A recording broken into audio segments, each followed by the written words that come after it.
geographical area in question? Hello, so thank you. I'll share my screen. Okay. Yeah.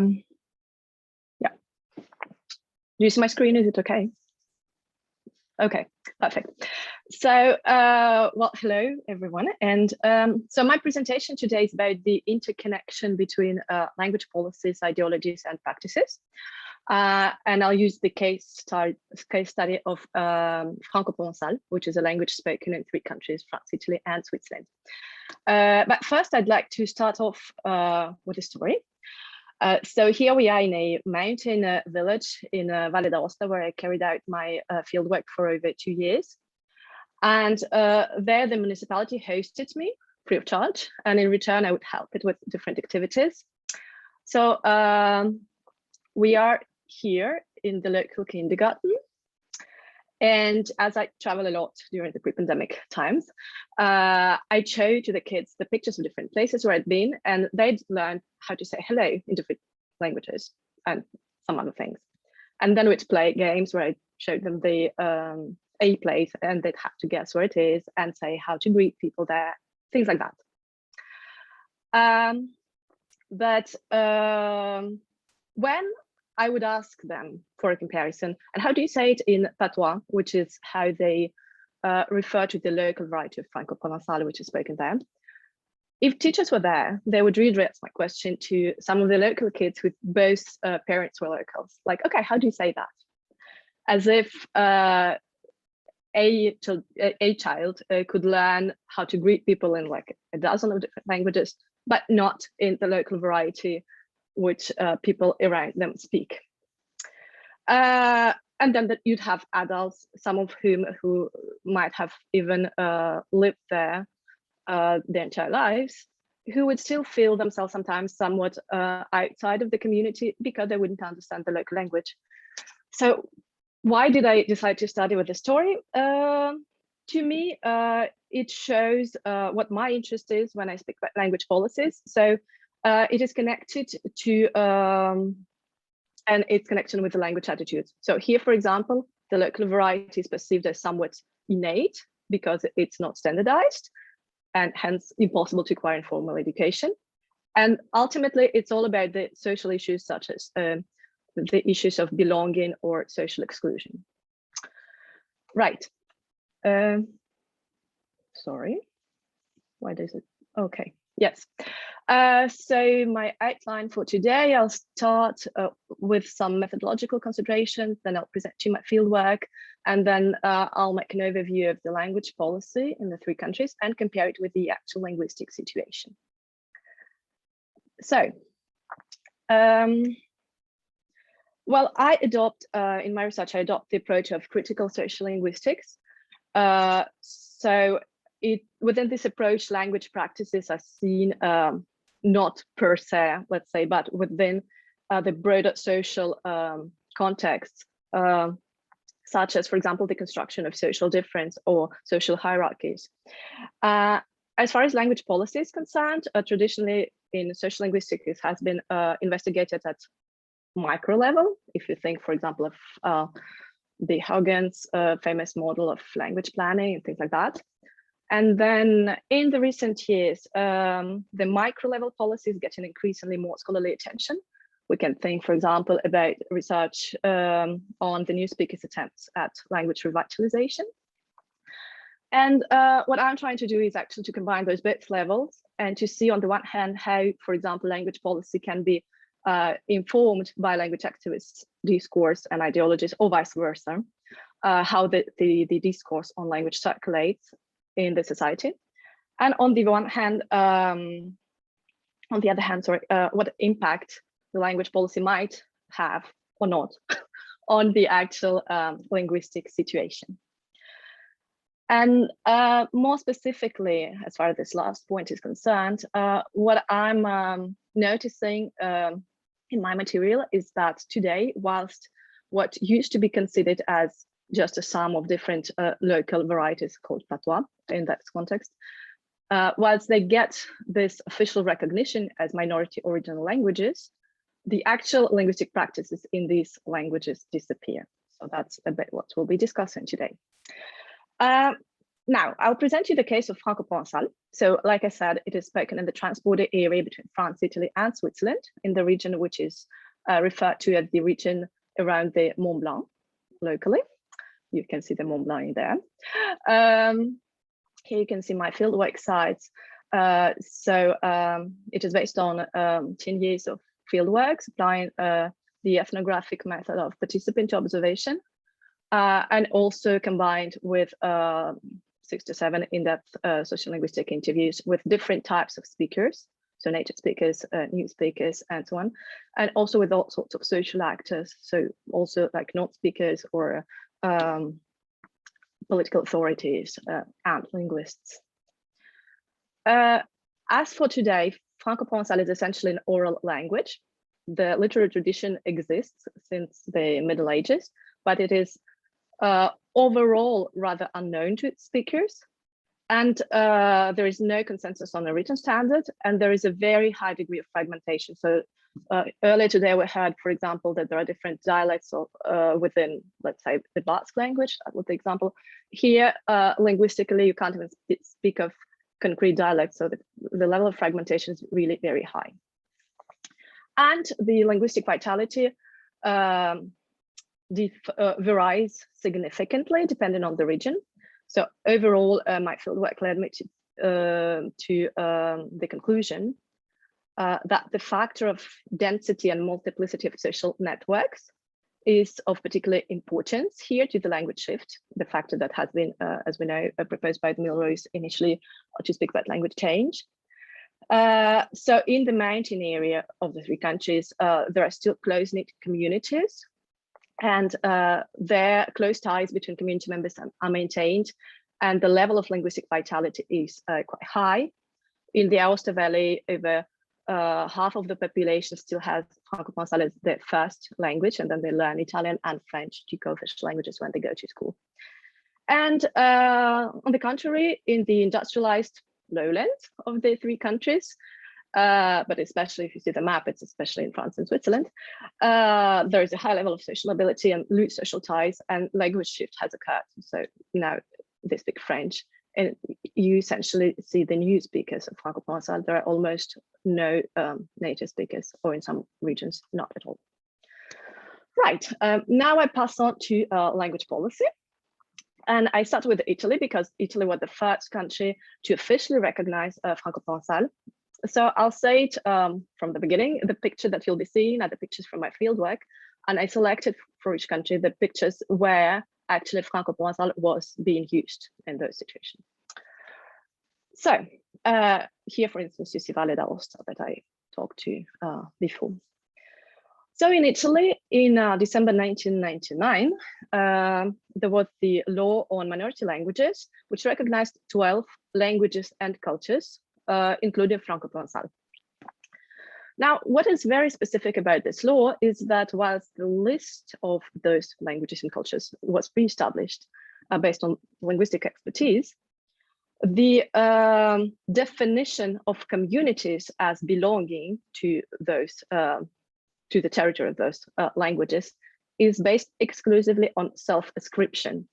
So the municipal authorities' self-declaration, basically. And here we see an interesting picture. This is Piedmont. This comes from the official website. Here in brown, let's say, is the territory of Francoprovençal, officially recognized. And now if we compare the political map, so to speak, so the community who self-declared as belonging to the Francoprovençal area, and the dialectological map, we see that there is no correspondence often. Sometimes there is, obviously, but there are also, in yellow here, you have the communities who do speak the language, but did not declare themselves as speaking the language. And in red, you have municipalities who declare themselves as speaking the language, while they really don't speak, not because the language shift has occurred, but because they had never, ever spoken the language. So what does it tell us? Well, the first observation is pretty obvious, is that a minority language as an object of policy and of discourse might be something totally different than the actual linguistic practices. And now if we want to explain why this discrepancies, I'd say it depends on the prestige ascribed to the local variety. Also, if we compare it with other languages, I don't have time to do it right now, but that's something that also supports my idea in my research. So basically, if we think about language attitudes for those who actually speak Francoprovençal, speaking patois implies being rural, poor, backwards, and something like that, as opposed to being relatively wealthy, urban, and progressive, as people speaking Piemontese are in their own eyes. Whilst those who did not live this stigmatizing experience of speaking patois because they just don't speak it, don't have those negative connotations, and they can just use the whatever positive financial outcomes the law can bring them. So basically, the language speakers' language ideologies, whilst they're not taken into consideration, they prevent the law from being effective. Right.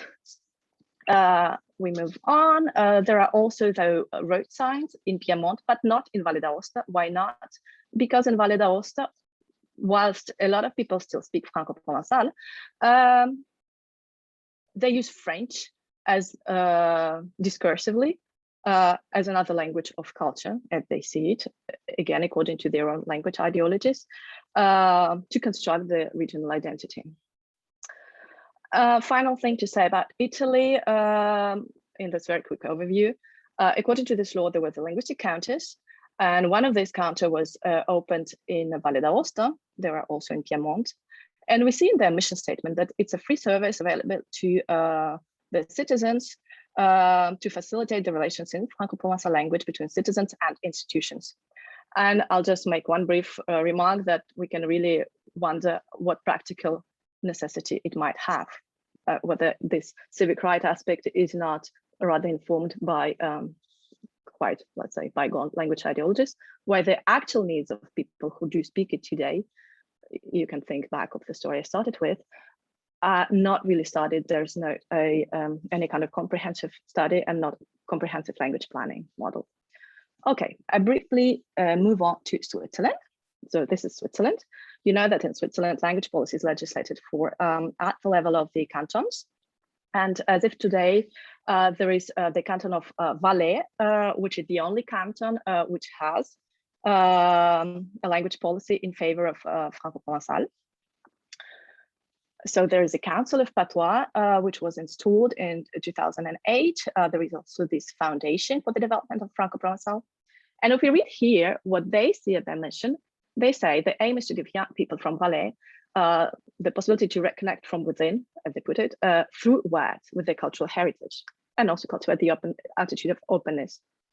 So if we wish, if in Italy it was more about civic aspect, here it's about the aspect of cultural heritage. There are also some parts of cultural heritage, like what you see there on the left part of the slide. This is the Fête de Vigneron, so big festivities of wine grapes festivities that they held once in 20 years. And here you can see this song, which is in Francoprovençal, which is part of the cultural heritage, and which was this major part of the event. So it's more about like seeing Francoprovençal as a refought part of the past. Whilst in reality, you also have in Switzerland communities like Evolène, which you can see on the right, where, like in Valle d'Aosta, there's still an intergenerational language transmission, and there are still people who actually speak the language. There are still even children who actually speak the language. There are a lot of new tendencies going on. For example, you can think of, I've known some children who go to school in Geneva, where there are a lot of migrant children, and it's normal that a child has French plus another language. And when they're asked, so what's your language? They say, oh, my language is Francoprovençal, or my language is Patois. And there is this new need for the local language, which is not related, no longer related to this local life within the village, but to something totally different. And like we can say, it's not really taken into consideration so far. They don't see it as a possibility of having it as a living practice. And on the federal level, in December 2018, Francoprovençal was included within the European Charter for Regional Minority Languages.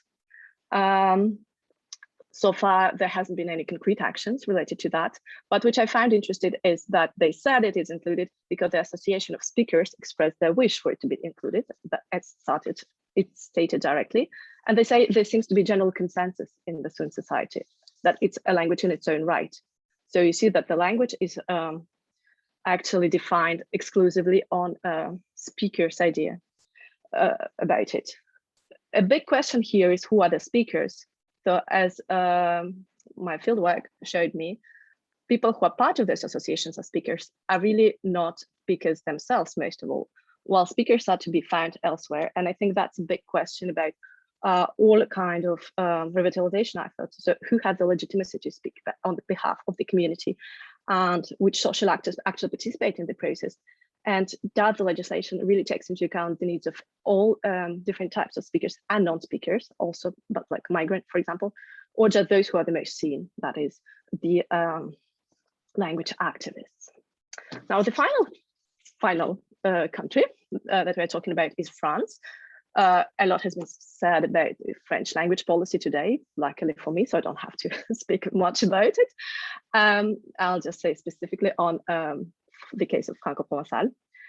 So you know that in present day law, French is the only official language of the constitution, but the Ministry of Culture recognizes other, what they call languages of France, langue de France, including which Francoprovençal, since basically since 2001, when the delegation of the French language and languages of France was created, and further after 2008, when there was a constitutional amendment and regional languages started figuring in the constitution.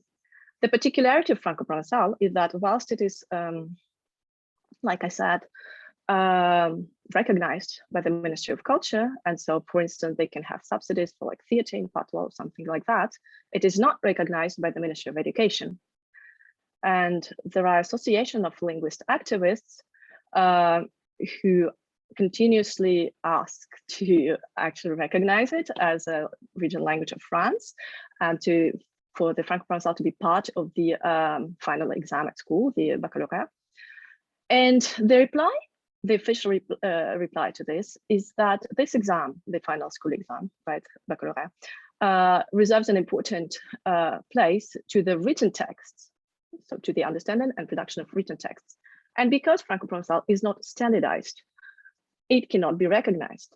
And therefore, there is a transborder collaboration that has been initiated a few years ago. And these are, because in France, basically, it is the only country where you have those legal obligations, so to speak, of the language to be standardized. The issues of language standardization has been the main focus of this transborder collaboration. And the standardization was essentially based upon elaborating a written standard for the whole transborder area. And I'll just finish by saying, well, this is an important, obviously, question. Somehow it overshadows, because of this official request, it overshadows the other actual needs of the different types of language speakers or other inhabitants of these areas. And even if we speak about standardization, it's not only about texts, but, and I'd rebut with what I started with at the beginning, if I still take the very same kindergarten, why there is no language transmission. For instance, we were speaking about colors, and I say, how do you say black? And they say, well, in Italian, it's nero, in French, it's noir. And they're like, okay, how do you say it in patois? And actually, there are different versions. And they hesitated, like, oh, I don't know, I say ner, I say ni. And then there was one 4-year-old girl who said, I actually say both, depending on who I'm talking to, which was the only valid answer, obviously, for a language which doesn't have a standard. But because they have this ideology of standard, which weighs upon them, which is taken from official languages, French and Italian, it impedes language transmission efforts.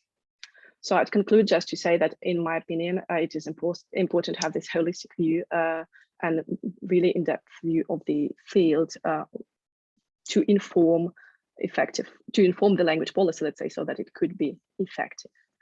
And I'll stop here and thank you for your attention. Thank you very much for this colorful presentation.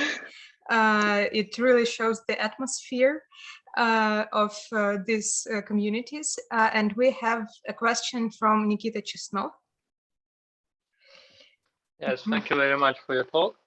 So, you've been speaking a lot about language attitude, and you said that you've done a lot of field work, and I was wondering whether you have noticed any change in language attitude over the years.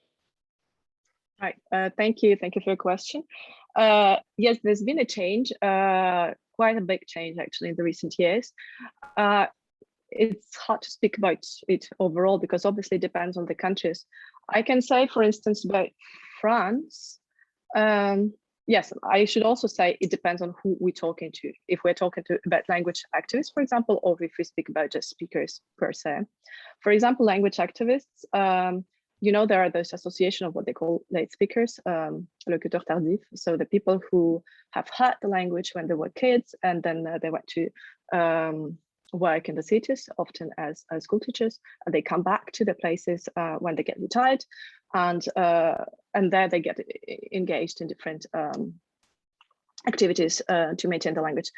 And before there was this change of legislation, because before it was recognized like at all, they didn't have any expectations as to the possibility to actually do something about it, to transmit it. They were all about let's make a dictionary of the last, you know, remaining, like the last words that we can still keep and all that.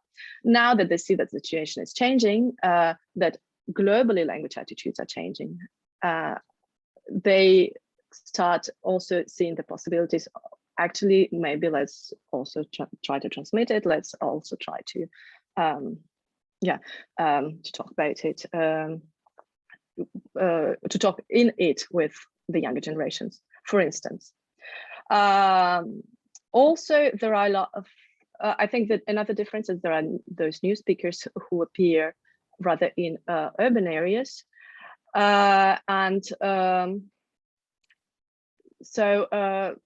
Yeah, even the language attitude, what I said, for example, is an example. I really like the examples like that when I hear them about those children who some years ago, they were really reluctant to speak the local language because they were like, I mean, children like in the villages, they're like, it's something of the past, and like it's not, you know, it's really, there's no point, you know, I'll just speak French like anybody else. And then they go and they study.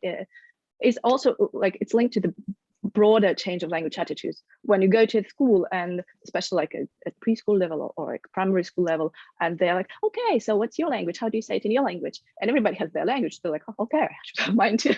And so, yeah, there are lots of processes.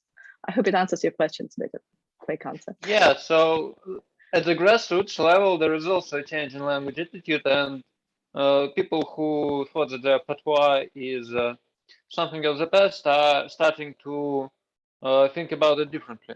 Yeah, exactly. That's good to hear. Yeah, well, not all of them, obviously, but there are tendencies like that. Yeah.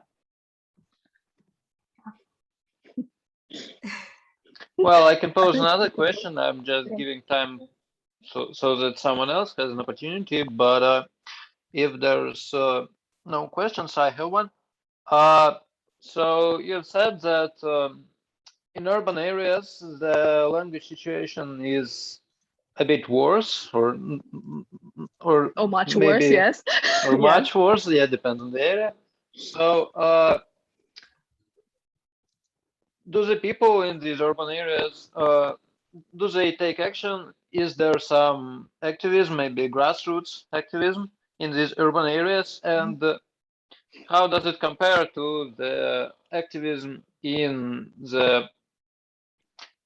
other areas? Like you talked about the lowlands and the mountains. Yeah, thank you. Yes, actually, I must say most language activists today come from the areas where Francoprovençal is no longer spoken, so cities.